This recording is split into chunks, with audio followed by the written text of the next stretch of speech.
आज नाशिक आणि पालघरचा आढावा बैठका घेतलेल्या आहेत, दौरा केलेला आहे. नेमकं कशा पद्धतीने या मुसळधार पावसामुळे नुकसान झालेलं आहे आणि काय आढावा घेतला आणि पुढच्या उपाययोजना कशा असणार? तर मी काल संध्याकाळपासून घोटीला होतो, इगतपुरीला होतो, नंतर रात्री त्र्यंबकेश्वरला 2:30-3 वाजेपर्यंत होतो. तिथून नाशिकला गेलो, सकाळी परत त्र्यंबकेश्वरला आलेलो होतो आणि तिथून मग या ठिकाणी आलेलो आहे.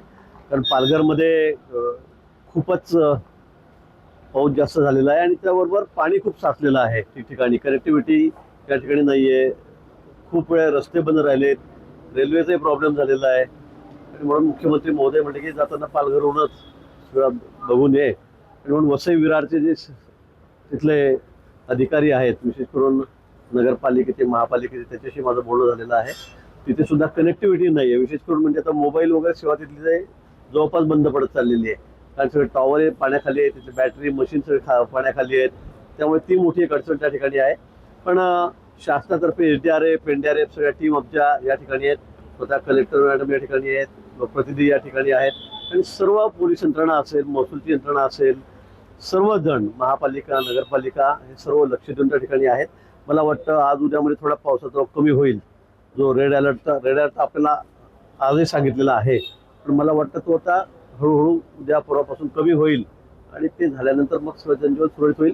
पण तोपर्यंत आपण कुठलाही धोका पत्करत नाहीये आणि म्हणून जवळपास 1100 लोकांना सुरक्षित स्थळी आपण पोहोचवलेलं आहे. आमच्या जलसंपदा खात्याचं जे एक छोटं धरण आहे 120 MCFTचं, त्यातही थोडासा बाहेरचा भाग थोडा नसल्यामुळे तिथेही धोका होईल की काय अशी भीती होती. पण आता तिथेही काम सुरू आहे. पाऊसही त्या ठिकाणी सुरू आहे, पण पावसाचंही काम सुरू आहे. आमचे अधिकारी त्या ठिकाणी आहेत स्वतः आणि मला वाटतं तिथे काही धोका नाही तसा. कारण तिथलेही 400-500 लोकांना आपण शिफ्ट केलेलं आहे. त्यांना उद्या परवा थोडासा पावसाचा रेड अलर्ट बघून त्या ठिकाणी आम्ही त्यांना परत त्या गावामध्ये त्या ठिकाणी आणू. पण मला असं वाटतं की यावेळेचा पाऊस हा खूप विक्रमी होता. म्हणजे महिनाभराचा पाऊस 4 दिवसामध्ये पडतोय, 3 दिवसामध्ये पडतोय आणि म्हणून सगळ्यात दूर पाणी साचलेलं आहे, थांबलेलं आहे आणि म्हणून ही परिस्थिती अपवादात्मक अशा स्थितीमधली आहे. नैसर्गिक आपत्तीच ही आहे. पण त्या सगळ्या गोष्टींवर प्रशासन असेल, शासन असेल, सर्व यंत्रणा आहेत आमच्या, त्या या ठिकाणी जातीने हजर आहेत. रात्रंदिवस 24/7 सगळ्यांच्या सेवेमध्ये आहेत.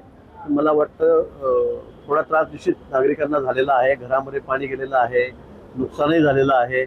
मला 1-2 दिवसामध्ये पूर्वपदावर सगळी परिस्थिती येईल. नालासोपारा जो रेल्वे स्टेशन आहे ते दरवर्षी पावसाळ्यामध्ये तिथे पाणी भरतं, तोच उपाययोजना मला वाटतं तिथे काहीतरी कायमस्वरूपी आपल्याला उपाययोजना करावी लागेल. नालासोपारच्या बाबतीत मी माहिती घेतली, पण त्या ठिकाणी रेल्वे स्टेशनमध्ये जायला जागा नाही आहे असंही मला कळलेलं आहे. पण निश्चित आता या पावसात काही करता येणार नाही. पण पावसाळा झाला की आपण कायमस्वरूपी तिथे काय मार्ग काढता येईल त्या संदर्भामध्ये त्या ठिकाणी एक्सपर्ट जे असतील त्यांचं मत आपण घेऊ आणि त्यावर कायमस्वरूपी उपाययोजना करू. भाऊ, या आढावा बैठकांमध्ये साधारण किती ह्या आपत्तीमध्ये मृत्यू झालेले लोकांचे आणि कशी त्यांना मदत मिळणार आहे याबाबत काय? जे मृत्युमुखी पडलेले आहेत त्यांच्या कुटुंबियांना आपण 5-5 लाख रुपये देतोय. मुख्यमंत्री महोदयांनी ते आधीच जाहीरही केलेलं आहे. आता जवळपास मृत्यूची संख्या 10 पर्यंत आहे. काही वाहून गेलेले आहेत, काही दबलेले आहेत, अशा पद्धतीने काही जनावरं पण आहेत. कमी आहेत त्या संख्येमध्ये. कारण गेल्या वर्षी ज्या वेळेला आपल्याला माहीत असेल मराठवाड्यामध्ये इकडे तिकडे ज्यावेळेला अतिवृष्टी झाली त्यामुळे शेकडो हजारो जनावरं वाहून गेलेली होती. पण तसं यावेळेला फार झालेलं नाहीये. पण 10 लोक मृत्युमुखी या सगळ्या या पावसामुळे या आठवड्यामध्ये 15 दिवसामध्ये गेलेले आहेत. त्यांच्या कुटुंबियांना जी मदत नियमानुसार आहे किंवा आपण नेहमी देतो त्याप्रमाणे त्यांनाही ती या ठिकाणी दिली जाईल. जे लोक ज्यांची घरं पाण्यामध्ये गेलेली आहेत, आत्ताच आमची चर्चा झाली, एक 500-700 कुटुंब असतील, 700-800 हजार असतील.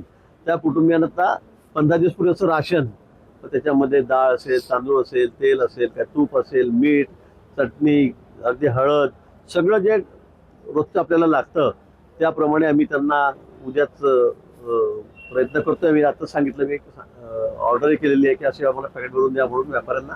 तर मला वाटतं उद्या नाही, फार फार तर परवापर्यंत, सकाळपर्यंत. कारण लोक त्या ठिकाणी त्यांच्या घरामध्ये अजून ओलसरपणा खूप आहे, पाणी आहे, चिखल आहे, ते उद्या परवापर्यंत साफ होतील. पण परवापर्यंत प्रत्येकाच्या घरी एक किट आम्ही त्या ठिकाणी देणार आहोत. काही ठिकाणी रस्ते सुद्धा वाहून गेलेले आहेत किंवा ब्रिज वाहून गेलेले आहेत, त्याबाबत काय सूचना देणार? ही मोठी अडचण या भागातली आहे. आत्ताच सर्वांची चर्चा केली. कलेक्टर या ठिकाणी आहेत, त्यांनी सांगितलं, पोलिसांनी सांगितलं, लोकांनी सांगितलं की या ठिकाणी कनेक्टिव्हिटी फार तुटलेली आहे. त्या ठिकाणी रस्ते वाहून गेलेले आहेत, ब्रिज आहेत, त्यांचं नुकसान झालेलं आहे आणि त्यासाठी काही अतिरिक्त निधी जर मिळाला तर आपल्याला तात्काळ त्या ठिकाणी काम करता येईल. तात्काळ म्हणजे आता पावसाळा जाऊन द्यावा लागेल, पण त्या ठिकाणी काम करून आपल्याला मग कायमस्वरूपी पुन्हा व्यवस्था त्या ठिकाणी करता येईल. निश्चित उद्या जाऊन मी माननीय मुख्यमंत्री मोदयांची भेट घेऊन त्या संदर्भामध्ये आपल्याला काय मदत करता येईल. तसं आपत्ती व्यवस्थापन खातं माझ्याकडचं आहे, एक आपत्तीच आहे, त्यामुळे माझ्या खात्यातून काय त्यांना मदत करता येईल त्यांची अपेक्षा 100-125 कोटी रुपयाची आहे. निश्चित काही फार मोठी रक्कम नाही आहे, ती मी माझ्या खात्यामार्फत तात्काळ त्या ठिकाणी मंजूर करून देणार आहे. राज्यातला प्रश्न आहे की प्रदेशाध्यक्ष जयंत पाटील यांची इंजिनियर संघात मुंबईत आता बैठक झालेली आहे. कोणाची?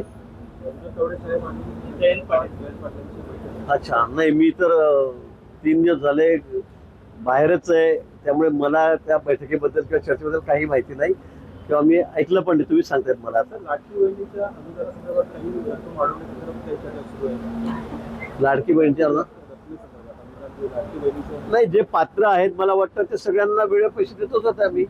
फक्त जे अपात्र आहेत आता ते अपात्रच आहेत. काही माणसांची नावं त्याच्यामध्ये आलेली आहेत, काही इन्कम टॅक्स भरतायत, त्यांच्या घरी गाड्या आहेत, 4 व्हीलर आहेत, असे लोक आहेत किंवा तांत्रिक बाजूने पूर्ण करू शकत नाही, अशा लोकांचं नाव कट होणं साहजिक आहे. त्यामुळे मला वाटतं ते जर सोडले तर बाकी सगळी योजना रेग्युलर सुरू आहे. माननीय मुख्यमंत्री मोदयांनी सांगितलेलं आहे, आमच्या सरकारने सांगितलेलं आहे की आम्ही ही योजना बंद करणार नाही. वाढवण्यासंदर्भात काही निर्णय होणार आहे. अजून त्या बाबतीमध्ये काही निर्णय झालेला नाही. भाऊ ही पूर्व परिस्थिती जी उद्भवली अनेक ठिकाणी आपण पाहिलं की जे विकासाचं असू द्या किंवा प्रकल्प जे आहेत तिथे नैसर्गिक नाले अडवले गेलेले आहेत आणि त्यामुळे सुद्धा पूर्व परिस्थिती निर्माण झाली. ह्या बाबतीत काही पाठपुरावा आपल्या मंत्रालयावर आता त्या संदर्भामध्येच आमची चर्चा या ठिकाणी झालेली आहे आणि काही ठिकाणी ते खरं आहे काय अर्थ, आणि म्हणून त्या संदर्भामध्ये एक्सपर्ट जे असतील त्यांची नेमणूक करून याला काय करता येईल. कारण अनेक ठिकाणी प्रकल्प होत आहेत, मोठमोठे हायवे होत आहेत, पण खाली शेतकरी मग पाण्यामध्ये बुडतोय, त्याला कुठेच जायला यायला कनेक्टिव्हिटी राहिलेली नाही, रस्ते राहिलेले नाही. अनेक ठिकाणी तक्रारी आहेत. ज्या ज्या ठिकाणी मोठे हायवे बनत आहेत त्या ठिकाणी ते उंच झाले 10-15 फूट, शेती खाली येऊन गेलेली आहे. पाणी जाणार कुठून? त्याला जायला जागा तर पाहिजे, पण ती जागा नाही, त्यामुळे सगळं शेती पाण्यात जातं. तुम्ही शहरात त्याचं पडित आहे सगळं शेतं. पण अशाही काही गोष्टी आहेत, पण पुढच्या काळामध्ये ती काळजी घेतली जाईल. आता ज्या ज्या अडचणी आहेत त्या सोडवण्यासाठी काय करावं लागेल त्या संदर्भामध्ये निश्चित एक एक्सपर्ट कमिटी नेमून त्या संदर्भामध्ये त्याचा विचार केला जाईल. फ्लॅश फ्लड असल्यामुळे 24 तासाच्या निकषात हे पूरग्रस्त बसत नाही. फ्लॅश फ्लड असल्यामुळे 24 तासाच्या निकषात हे पूरग्रस्त बसत नाही, तर त्याला विशेष काही नाही विशेषच राहील. त्यांचं नुकसान झालेलं आहे, त्यांना सगळ्यांना मदत मिळेल. त्याला कुठलाही आता अटी शर्ती नाही आहेत. त्यामुळे इतक्या तास पाणी पडलं पाहिजे, एवढं झालं पाहिजे. आता आपल्याला दिसतंय आपल्या डोळ्यासमोर की सगळं पाण्यामध्ये गाव बुडालेले आहेत, लोकांचे नुकसान झालेले आहेत. शेतीत तुमच्याकडे काही तांदूळ वगैरे असल्यामुळे की फारसं नुकसान मला वाटतं असेल नसेल मला अजून कल्पना नाहीये. पण ज्यांचं नुकसान झालं, घरांचं, जनावरं होऊन गेली, काही मनुष्यहानी झालेली आहे, जीविताला त्या धोका पोहोचलेला आहे, अशा सगळ्या लोकांना ज्यांची जनावरं होऊन गेलेली आहेत त्यांना सगळ्यांना मदत दिली जाईल.